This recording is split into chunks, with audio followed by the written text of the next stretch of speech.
Breaking news, the market's up. US F1 negotiated with China. Tariffs down, stocks up. You're welcome.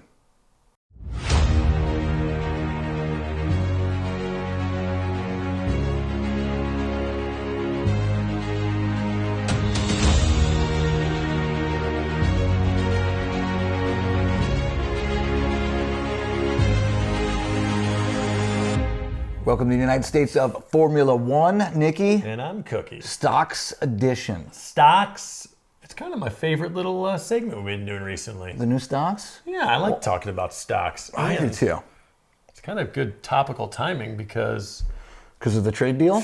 Trade deal the 90-day tariff situation between the U.S. and China. Yeah, I don't know about your stocks, but mine are rocking and a rolling. The two that I have are through... This not really through the roof, but it recovered. They're up there. They're up there. Yeah. They're recovered. It's all that matters. Yeah. Let's not get into the finances. Let's get into the real stocks. The stocks of the F1. Formula One stocks, the ones that you care about and we care about. Yeah, we're going to do it abbreviated. We did, I know if you want to go back, you can see how we rated all the drivers, how we rated all the teams. Holding this pose until I'm ready to say something. We did all the teams, all the drivers. We're going to do it abbreviated. Go ahead, speak. Logically, and by the way... Go ahead. Logically, who would be the one stock we would talk about first and foremost? Obviously, we got to add Franco Colapinto. Now, I will say this. I wanted to have Jack Doohan in there, and the producer didn't allow me to, which I thought was unfair. Producer Boogie said no because he was mean. Look, I guess it's no longer a stock. It's not available for purchase. Yeah, okay. Yeah. It's like trying to get Radio Shack or Blockbuster stock. Yeah. You're not going to find it. Colapinto. Now, this is a little tough. It's like, let's say this is a brand new stock on the market. They just went public. They've been a private company. They decided they needed some funds. They want to expand. So they're going public. Yes. They're selling shares. What are you doing day one with this stock? So because I got to have a preview of the stock, which was nice, because most times you can't get that. From Williams last year? Yeah, so okay. I was doing a little insider trading last year.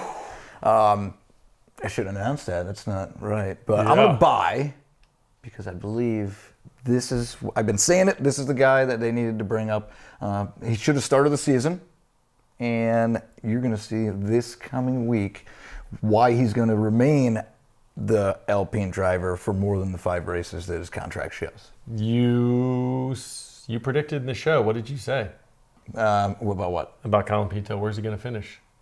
Oh, in the points. In the points. That's a bold prediction. You're First buying race. This guy. You're putting the house on this fella. Yeah, and I tell you what, if he finishes 11th, I'll be happy to. Yeah. But I think he's going to finish in the points this week. Him and right above Gasly. All right. Well, I'm going to do the logical thing. Hold on. Brand new stock. It's a little risky. He's getting into a car that hasn't performed at all.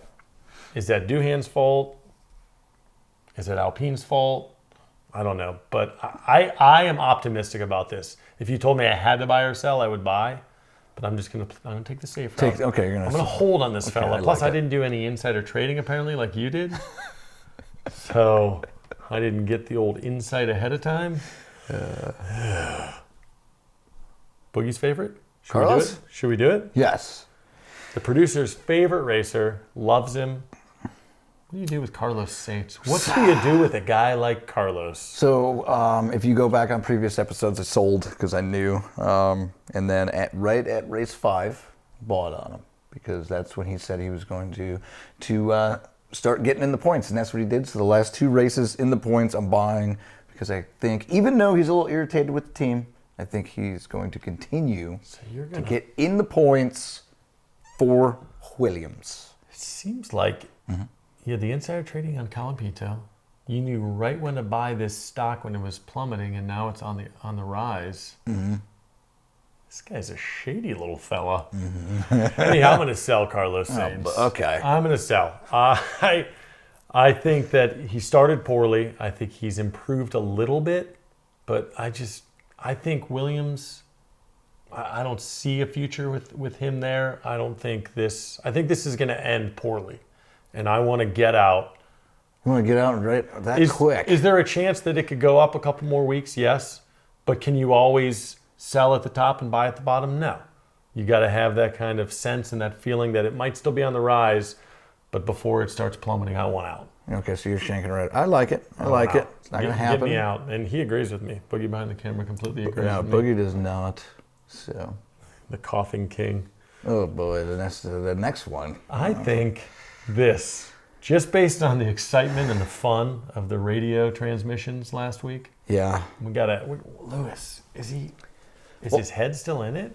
It is. I'm set. So he's not used to the team. They don't communicate like Mercedes. But you can't say that anymore.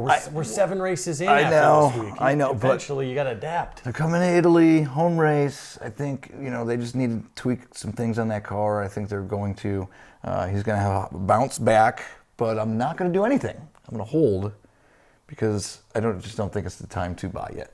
So you're not selling. Not selling. You're not getting rid of him. I'm just going to hold him for a couple more weeks and before I decide what to do. Because I don't know what they're going to do. Yeah. And I know you got him out of the points this week. So. This is a tough one, I think, but I'm treating this like Saints. No way. I'm treating this like Saints. Okay. You and I were big on Ferrari. We read into the hype. We were excited. We wanted the boys in red to do well this season. Yeah. You got a powerhouse team of Leclerc and Hamilton. It's just not producing. And the way he was on the radio, completely sarcastic to his team, to his teammate, talking about letting Sainz just pass him. Like, what are we even doing here? He's been there, done that. Yep. He doesn't have anything to prove anymore. And I don't think his head's in it right now. I think he's just fed up and frustrated unless something changes or if there's a sprint race. And there's not one this week. And there's not one for a while. That's what I'll do. Going forward, I will buy him every weekend. Sprint race? There's a sprint race. Okay, and then I'll sell him after that. Because that's all. Apparently he's a sprinter and not a long distance runner. That's his story. Yeah.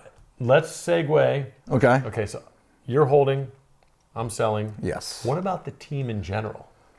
Let's add Leclerc into this mix. What do you say about the team in general? So this is hard because last year, McLaren and Ferrari were the two best teams at the end of the year. So I just assumed that was kind of going to be what happened this year. I had Leclerc winning the Drivers' Championship. That's not going to happen. I mean, it would take a lot of work. I don't see that happening. I think they're going to fix some things. Okay.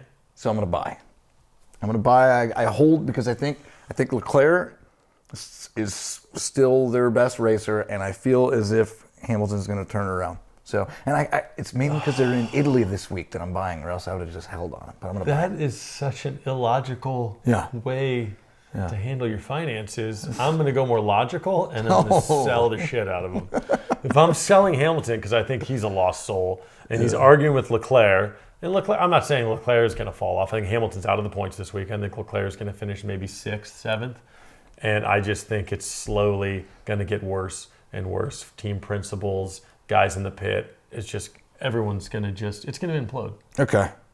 And I kind of want it to happen. Even though I was rooting for him to do well, I just like drama. Okay. I like that. I don't see that happening. Ferrari will be ahead of Red Bull by the end of the season. Okay. Well, I'm selling. I'm getting out now. Let's get on to one final prediction. And this is kind of like what we've been doing. We segued from Hamilton to Ferrari. Logically, let's go from Colapinto to Alpine as a team. Yes.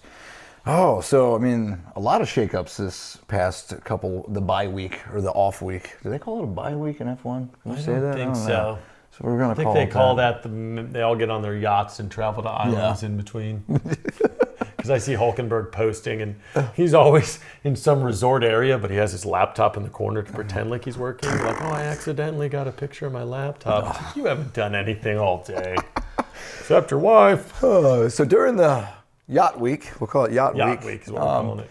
You got Oliver Oakes, team principal, gone. Flavio takes over, and then you have Franco Colapinto coming in. I think it's a great shakeup. I know there's a lot of you out there that hate Flavio and think that he should never come back to F1 again for the cheating scandal. I'm not one of those. So I think it's going to be fantastic. You got Pierre Gasly, Franco Colapinto, and now Flavio, team principal. I'm buying. Okay. I'm buying all day. So, and I think that was all intertwined. The Flavio, Oakes, Colapinto, Doohan, I think that was all related. Yep. I think that Oakes wanted to hang on to Doohan, give him a chance. We talked about that before. So I'm holding Colapinto. Okay.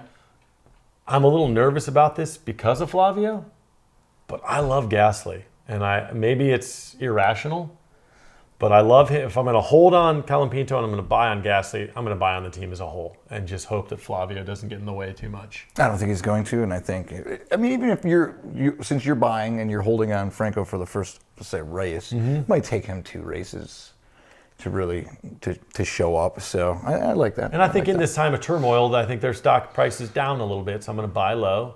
Hope that Colapinto surprises me. Gasly picks it up a little bit more, and we can get Alpine climbing up the ladder a bit. I want them in that top 6 at the end of the season, and I want Aston Martin just above Kick Turner. Yeah, and this, I think Franco coming in can bring, and I want RB to do it too, but bring them above Aston Martin.